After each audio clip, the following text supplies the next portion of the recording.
وہ درگاہ کی خدمت کرنے والوں کے ساتھ رہتی ہے دن رات۔ میرے دل میں ایک انگارہ سا اتر گیا۔ ساتھ رہنے کا مطلب اگر سزا ہو تو یہ سزا کیا ہوگی، یہ میں اندازہ کر سکتا تھا۔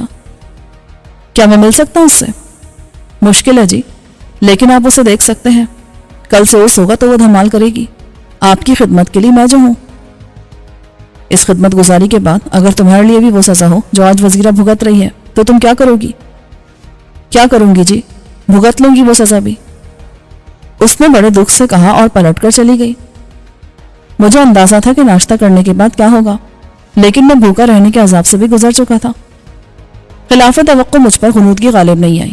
جب دروازہ کھلا تو میرا خیال تھا کہ مرجان ہوگی جو برتن اٹھانے آئے گی، لیکن وہ شاہینہ تھی۔ شریفانہ انداز میں اس نے دوپٹہ سر اور سینے پر ڈال رکھا تھا۔ اس کا لباس بھی شریفانہ تھا۔ وہ میرے سامنے آ کر ایک کرسی پر بیٹھ گئی۔ میں تم سے معافی مانگنے آئی ہوں۔ مجھے پتہ نہیں چلا کہ تمہیں روحانی علاج کے مرکز پر منتقل کر دیا گیا تھا۔ اب پتہ چل گیا ہے تو معافی کا کیا سوال؟ تم حکم دو، بتاؤ مجھے کیا کرنا ہے اور کیا نہیں۔ تم مالک ہو یہاں اور میں ایک سزا یافتہ۔ ایسا نہیں ہے سلیم، رفتہ رفتہ تمہیں یقین آ جائے گا کہ میں کتنی مجبور ہوں۔ میں نے اپنی زندگی تمہارے نام کر دی ہے۔ تم سمجھ سکتے ہو کہ محبت آدمی کو کتنا مجبور بنا دیتی ہے۔ واقعی تم بھی مجبور ہو کر مجھے کسی غلام کی طرح اپنی قید میں رکھو اور اس کی نفرت کو محبت میں بدلنے کے لیے اذیت اور تشدد کے سارے حربے آزماؤ۔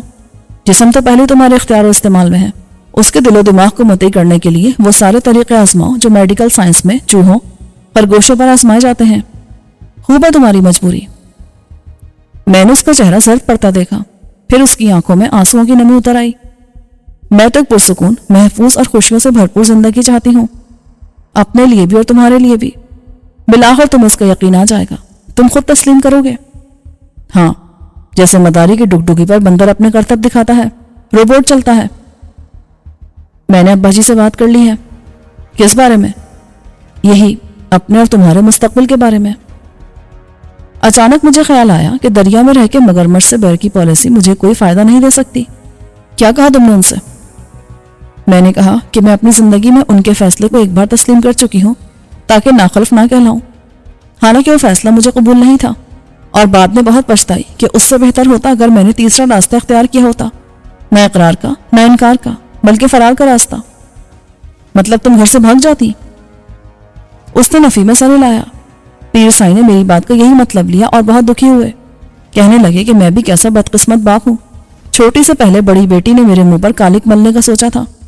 پھر میں نے کہا کہ میرا ہرگز یہ ارادہ نہیں تھا، میں یہ گھر نہ چھوڑتی، دنیا چھوڑ دیتی، عاقبت خراب کرتی تو اپنی۔ وہ بولے، اب جو گزر گئی اس پر خاک ڈالو، آئندہ کے لیے کیا سوچا ہے؟ میں نے انہیں صاف بتا دیا کہ میں کیا چاہتی ہوں تو وہ چپ ہو گئے۔ اگر انہوں نے تم سے کچھ نہیں کہا تو یہ میرے لیے کون سی اچھی خبر ہے؟ بعد میں انہوں نے خود مجھ سے کہا کہ کیا میں تم سے شادی کرنا چاہتی ہوں، اور میں نے صاف کہا کہ میری خوشی اسی میں ہے، اور اس طرح وہ ماضی کے غلط فیصلے سے ہونے والے نقصان کی تلافی بھی کر سکتے ہیں۔ میں نے یقین دلایا کہ میرا ارادہ کوئی غلط قدم اٹھانے کا نہیں ہے جس سے ان کی عزت پر حرف آئے۔ میری خواہش ہے کہ میری خوشی میں ان کی خوشی بھی شامل ہو۔ پھر وہ مان گئے۔ میں نہیں مان سکتا، تم بھی مان جاؤ گے، مجھے معلوم ہے۔ میرا مطلب تھا پیر صاحب میرے جیسے بے نام و نسب اور لاوارث سے رشتہ کیسے جوڑ سکتے ہیں؟ ان کے خالص خاندانی خون میں یہ نامعلوم خون شامل ہو۔ جب وہ تم سے بات کریں گے تو تمہیں خود ہی سب معلوم ہو جائے گا کہ ان کی رضامندی کا مطلب اور مقصد کیا ہے۔ تم یہ کہنا چاہتی ہو کہ میں بھی مان جاؤں؟ یہ تمہارے سوچنے کی بات ہے کہ تمہیں کیا کرنا چاہیے، انکار یا اقرار۔ اگر آج تم عقل کی بات مانو تو دیکھو کہ خوش نصیبی کی کتنی بڑی لاٹری تمہارے نام کھلی ہے۔ تم ایک وہم کا پیچھا کر کے کیا پاؤ گے جس میں نورین کا وجود اب تمہارے دماغ کے سوا کہیں نہیں۔ تم بالآخر پچھتاؤ گے کہ تم نے شاہینہ کا دل توڑا۔ کیا پتا اس وقت شاہینہ کہاں ہو یا نہ ہو۔ تم پلٹ کر آئے بھی تو یہ وقت پلٹ کے بھلا کہاں آئے گا؟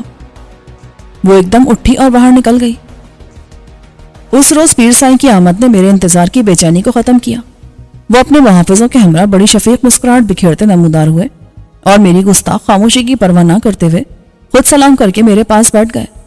ان کے اشارے پر محافظ دروازہ بند کر کے باہر نکل گئے۔ ملک، میں تم سے خاص بات کرنے آیا ہوں۔ آپ کی ہر بات خاص ہوتی ہے کیونکہ آپ عام آدمی نہیں ہیں۔ جو بات میں کہنے والا ہوں اس میں تمہاری بھلائی ہے۔ آپ ساری دنیا کے لیے بھلائی چاہتے ہیں۔ میں نے طنز سے کہا، چند ماہ پہلے تم ایک اجنبی تھے، ایک لاوارث شخص جس کے ماضی اور حال کا کچھ پتہ نہ تھا۔ تم تعلیم یافتہ تھے مگر تمہارے خاندانی حسب نسب اور گزشتہ زندگی کے بارے میں شکوک تھے، لیکن پھر رفتہ رفتہ تمہاری خاندانی شرافت از خود سامنے آنے لگی، تمہاری نیت اور اعمال سے۔ تم نے چودھریوں کی حویلی میں اپنی صلاحیت اور فطرت سے سب کو متاثر کیا، اس حد تک کہ تم اس خاندان کے ایک فرد شمار ہونے لگے اور سب کے لیے قابل اعتماد ہو گئے۔ مجھے اس اعتراف کے پردے میں پہلے میری بات سنو، انہوں نے گرا کے کہا۔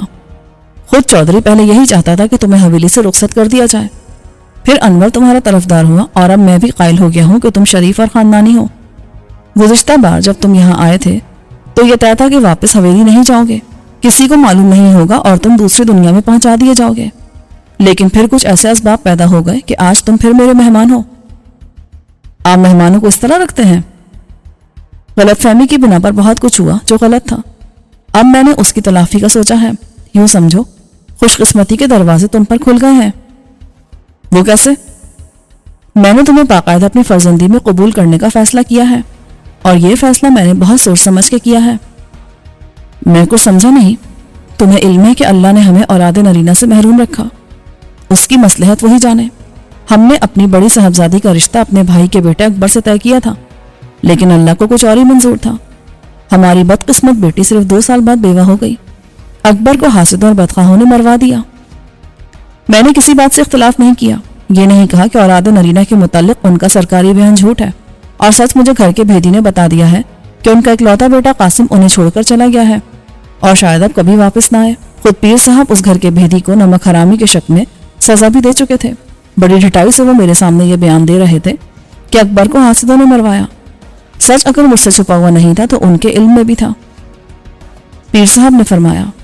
ہم نے استخارہ فرمایا، پھر بشارت ہوئی کہ ہم اپنی بیوہ بیٹی شاہینہ کا عقد ثانی تم سے کر دیں۔ مجھ سے؟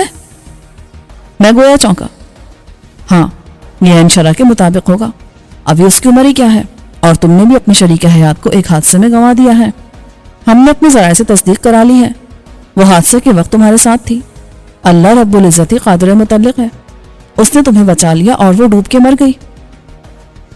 میں نے اداس صورت بنا کے کہا، یہ تصدیق کہاں سے حاصل کی آپ نے؟ ہمارے عقیدت مند ہر جگہ ہیں۔ انہوں نے سراغ لگایا تو پتہ چلا کہ ایک نوجوان عورت کی لاش نہر میں بہتی ہوئی آئی تھی۔ آگے گاؤں کی عورتیں نہر کے کنارے کپڑے دھو رہی تھیں اور نہا رہی تھیں۔ سب سے پہلے لاش انہیں کنارے پر نظر آئی۔ لاش پانی میں تھی مگر ایک شاخ میں الجھ کے رک گئی تھی۔ ایک لہر نے اسے آگے بڑھایا جو کسی بھینس کے پانی میں اترنے سے اٹھی تھی۔ لاش عورتوں کے درمیان سے گزری تو وہ دہشت زدہ ہو کے بھاگی۔ ایک تو وہیں گر گئی، بعد میں مردوں نے لاش کو نکال کے دفنا دیا۔ تم چاہو تو اس کی قبر بھی دیکھ سکتے ہو اور ان لوگوں سے بھی مل سکتے ہو۔ میں نے مزید غمزدہ چہرہ بنا لیا۔ کیا فائدہ پیر صاحب؟ مجھے یہ جھوٹ پر اپنی قصہ سنانے کا مقصد اس کے سوا اور کچھ نہ تھا کہ میں نورین کے خیال سے بھی تائب ہو جاؤں۔ خود شاہینہ مجھے مسلسل یقین دلانے کی کوشش کرتی رہتی تھی کہ نورین صرف میرے خیالوں میں زندہ ہے، وہ زندہ ہوتی تو خود مجھ تک پہنچ جاتی۔ پیر صاحب کی سٹوری بھی بیٹی کے موقف کی تائید میں تھی، اور ان جیسے روحانی مرتبے کے شخص کو جھوٹا کون کہہ سکتا تھا؟ میری خاموشی کا مطلب انہوں نے یہ نکالا کہ وہ مجھے قائل کرنے میں کامیاب رہے ہیں، اور میں نے انکار نہیں کیا تو یہ میری رضامندی ہے۔ بیوہ سے عقد سنت رسول صلی اللہ علیہ وسلم بھی ہے، اور تم دونوں کا دکھ بھی ایک جیسا ہے۔ دونوں کو رفاقت کے سہارے کی ضرورت ہے۔ کیا آپ نے اپنی بیٹی سے بھی دریافت فرما لیا ہے؟ ہم نے اس سے عقد ثانی کی بات کی تھی اور اسے تقریباً رضامند پایا تھا۔ اس کی ماں اور بہن نے بھی سمجھایا تھا کہ زندگی اکیلے نہیں گزاری جا سکتی۔ ہم نے گھر میں بھی تمہارے متعلق رائے کو اچھا پایا۔ تم ایک صالح اور باعمل نوجوان ہو، ہمیں یقین ہے کہ شاہینہ تمہیں قبول کر لے گی اور تم دونوں بشرط زندگی ایک دوسرے کے ساتھ خوش رہو گے۔ اگر آپ ایسا سمجھتے ہیں تو میں کیا کہوں؟ اب ہم بتا دیں کہ اللہ تعالیٰ کے ہر کام میں مصلحت اور انسان کی فلاح ہے۔ وہ مسبب الاسباب ہے جس نے تمہیں بچایا اور یہاں پہنچایا۔ ایک حادثے نے تمہاری تقدیر سنوار دی۔ اب تم غور کرو تو قدرت کے انتظام کے فضائل تم پر خود عیاں ہو جائیں گے۔ تم ایک عالی نسب خاندان کے فرد ہو جاؤ گے۔ تمہیں شاہینہ جیسی ہمہ صفت شریک حیات ملے گی تو اسے تم جیسا مخلص شوہر، اور آپ کو ایک اور بیٹا۔ پیر صاحب اس شاک کو جھیل گئے۔ ایک اور؟ میرا مطلب تھا 2 بیٹیوں کے بعد۔ انہوں نے اقرار میں سر ہلایا۔ ہمارے بعد جو بھی ہے وہ تمہارا ہوگا، نصف اس کا شاہینہ کی ملکیت ہوگی، لیکن ہماری روحانی وارث کوئی بیٹی نہیں ہو سکتی تھی۔ تم وہ سب ہم سے حاصل کر سکتے ہو، روحانی تربیت سے یہ سلسلہ جاری رکھ سکتے ہو، اور عقیدت مندوں کے اس دائرے کو ہزاروں سے لاکھوں مریدوں تک پھیلا سکتے ہو۔ میں نے اپنی حکمت عملی بدل دی تھی۔ مخالفت، جارحانہ طرز عمل اور منہ پر کڑوا سچ کہنے سے مجھے کوئی فائدہ نہیں ہو سکتا تھا۔ منافقت کے اس کھیل میں منافقت ہی کامیابی کی ضامن تھی۔ حالات کو اپنے حق میں بہتر بنانا ضروری تھا۔ فرد جذبات سے مغلوب ہو کے میں ایک دم اٹھا اور میں نے پیر سائیں کے پیر پکڑ لیے۔ میں ہرگز اس قابل نہیں ہوں جناب، آپ نے پتھر کو ہیرے کی توقیر دے کر مجھے خرید لیا ہے، مجھے اپنی خوش نصیبی پر یقین نہیں آتا۔ پیر صاحب نے میرے سر پر دست شفقت رکھا اور اٹھا کے مجھے سینے سے لگا لیا۔ نکاح کی تقریب سادہ ہوگی، اس کے بعد ہم بہت جلد تمہاری روحانی جانشینی کا اعلان کریں گے۔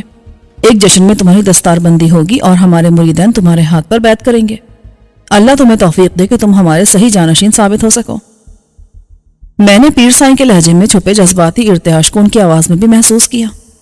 ایک پیر نے جواری بن کر بہت کچھ داؤ پر لگایا تھا، جس میں سب سے اہم عزت نفس تھی۔ یہ ایک مشکل فیصلہ تھا جو انہوں نے بیٹی کی محبت میں اس کے اصرار پر کیا تھا۔ ان کو حسب نسب کی دیوار گرا کے میرے پاس آنا پڑا تھا۔ میں انکار کر دیتا تو ان کا سارا غرور خاک میں مل جاتا، لیکن وہ میری زندگی کا آخری دن بھی ہوتا۔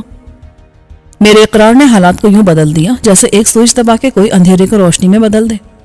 پیر سائیں نے دروازے سے باہر کھڑے سلونی کے بھائی کو حکم دیا کہ وہ کھانا میرے ساتھ کھائیں گے۔ جب وہ کچھ دیر بعد کھانا لے کر آیا تو واپس جاتے جاتے اس نے پلٹ کر میری طرف دیکھا اور تعویذ کی طرح لپٹا ہوا کوئی کاغذ صوفے کے پیچھے گرا دیا۔ میری نظر کے ساتھ پیر سائیں نے بھی پلٹ کے دیکھا، مگر اتنی دیر میں نامہ بر غائب ہو چکا تھا۔